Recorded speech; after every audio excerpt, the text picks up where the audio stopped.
नमस्कार सर्वांना, श्री स्वामी समर्थ।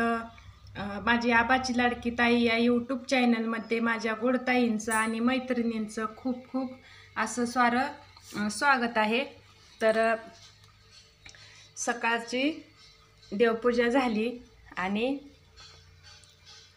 मस्त असं छान वातावरण आहे। कशी वाटते माझी देवपूजा ते पण सांगा।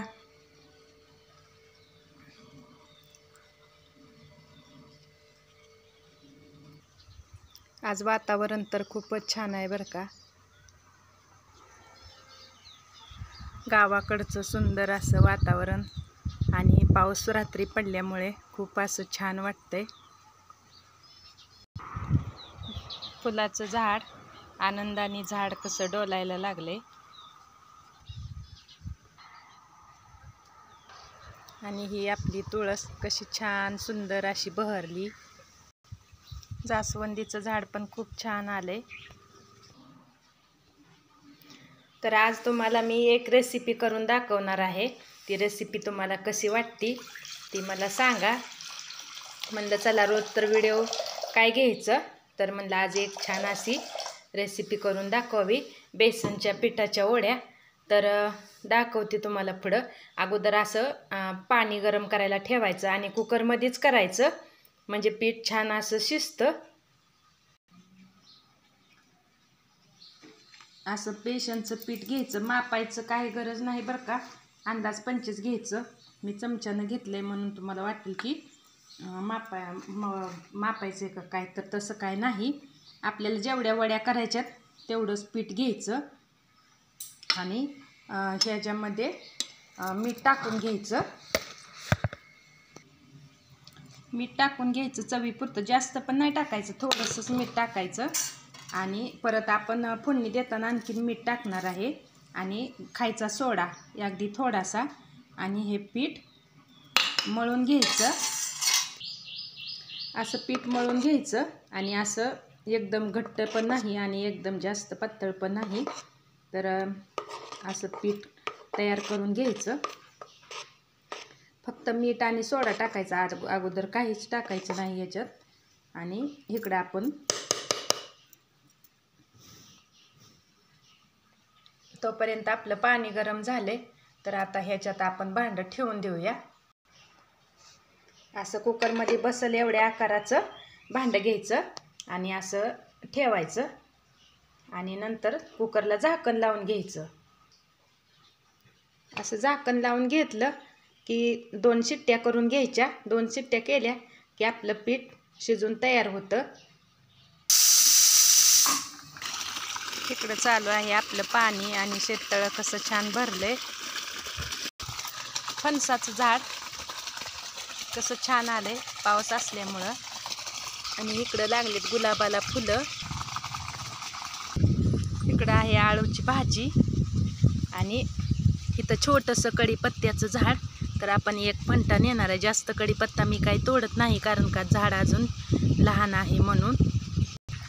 इकडं आवळ्याचं झाड आहे। माता लक्ष्मीला आवळा खूप प्रिय असतो आणि ते आपल्या घराच्या भोवती आसपास कुठंतरी लावलंच पाहिजे असं शास्त्रात आहे, म्हणून मी आवळ्याचं झाड लावले।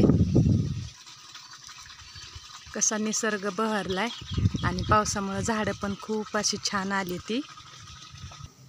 आपलं पीठ शिजेपर्यंत मी इकडं साहित्य काढून घेतलं। थोडंसं खोबरं, चवीपुरतं मीठ, कोथिंबीर, मोहरी, कढीपत्ता आणि लाल तिखट। आणि आता आपण बघूया पीठ उमललं असेल असं छान आणि शिजलंय का ते पण पाहूया।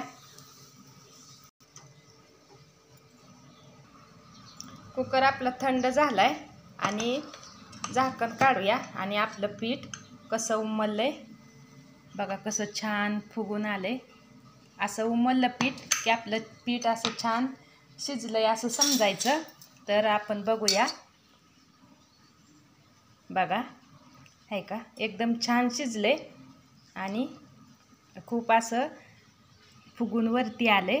तर आपण याला आता फोडणी देऊया। पहिल्यांदा काढून घ्यायचं, त्याच्या वड्या पाडायच्या आणि नंतर मग फोडणी द्यायची। आपल्याला आवडत असेल तर यात शेंगदाण्याचं कूट पण घालायचं असं शेंगदाणं बारीक करून घ्यायचं. असं पीठ मी पोळपुटावरती काढले आणि फुगल्यानंतर असं उरल्यासारखं होतंय आणि मग अशा वड्या पाडून घ्यायच्या आणि मग फोडणी द्यायची. वड्या पाडून झाल्यानंतर तर एक वडी काढून दाखवती कसं छान असं वड्या पडते त्या. अशा वड्या पाडून घ्यायच्या आणि किती जाळी आली ह्याला बघा. असं मऊसर होतं आणि एकदम असं छान होतंय. इकडे मी कढई गरम करायला ठेवली आणि तेल टाकून घ्यायचं. असं 2 चमचे जास्तच तेल टाकायचं थोडंसं, म्हणजे असं आणखीन त्याला मऊपणा येतो. तर मी इथं 3 चमचे तेल टाकले आणि फोडणी द्यायची.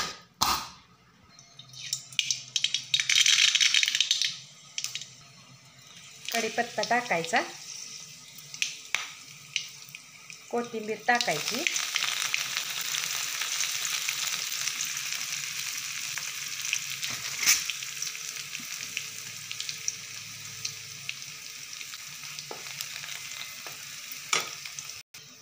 लाल तिखट पण टाकून घ्यायचं.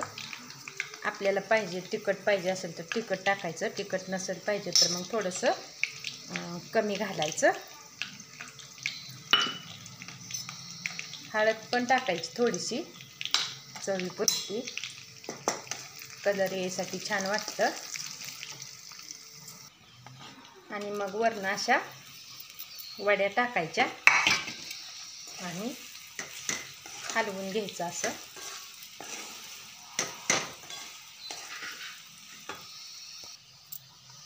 चवीपुरतं थोडंसं मीठ टाकायचं, कारण का आपण अगोदर पण मीठ टाकलेलं असतं. थोडंसंच टाकायचं. थोडंसं शेंगदाण्याचं कूट पण टाकायचं. आवडत असेल तर टाका, नसेल आवडत तर नका टाकू. तीळ पण टाकायचं थोडंसं. माझ्याकडे तीळ नाहीत, तर तुम्हाला आवडत असेल तर तीळ पण टाकू शकता. असं डिशमध्ये काढून घ्यायचं आणि काढून घेतल्यानंतर असं वरून खोबरं घालायचं आणि बघा मस्त अशी डिश तयार झालेली आहे. तर तुम्हाला कशी वाटली माझी ही वड्याची रेसिपी ती नक्कीच सांगा. आणि आपण आता भाजी पण बनवूया. तर भाजी कशी बनवायची ती पण तुम्हाला दाखवते मी. वड्या पाडून घेतल्यानंतर आपलं थोडंसं पीठ असं शिल्लक राहतंच, तर त्या पिठापासून आपण परत उकळलेल्या पिठापासून भाजी बनवायची. तर कशी बनवायची दाखवते. कढई ठेवायची, तेल ओतून घेतलं, मोहरी टाकायची, परत फोडणी देऊन घ्यायचं. मोहरी टाकून घेतली, कोथिंबीर कढीपत्ता परत थोडासा टाकला, अगदी थोडासा. परत गरम मसाला टाकला. गरम मसाला झाल्यानंतर परत तिखट टाकून घेतलं भाजी करायसाठी आपल्याला. असं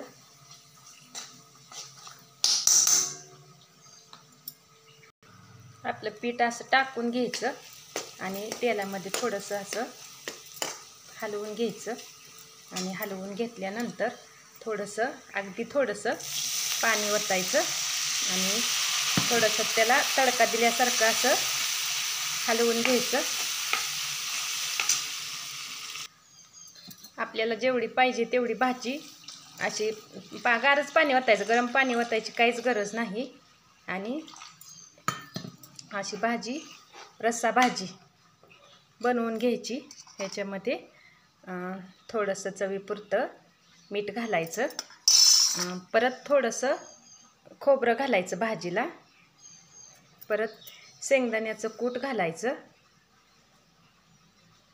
थोडंसंच घालायचं, शेंगदाण्याचं कूट जास्त घालायची काहीच गरज नाही. इकडे आपली भाजी मस्त अशी छान उकळी आली आणि आता आपण पहिली माझी चॅनलवर रेसिपी आहे म्हणून आपण माझ्या स्वामी समर्थ आईंना नैवेद्य दाखवून घेऊया.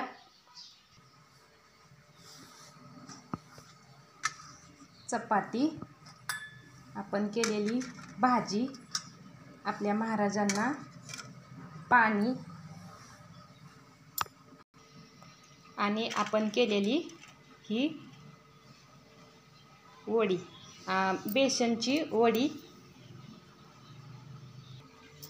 तर माझी पहिली रेसिपी स्वामी समर्थ आईंना नैवेद्य, आणि कशी वाटली तुम्हाला ते पण नक्कीच सांगा. आणि अवधूत चिंतन श्री गुरुदेव दत्त श्री स्वामी समर्थ महाराज की जय. जय श्री स्वामी समर्थ आई.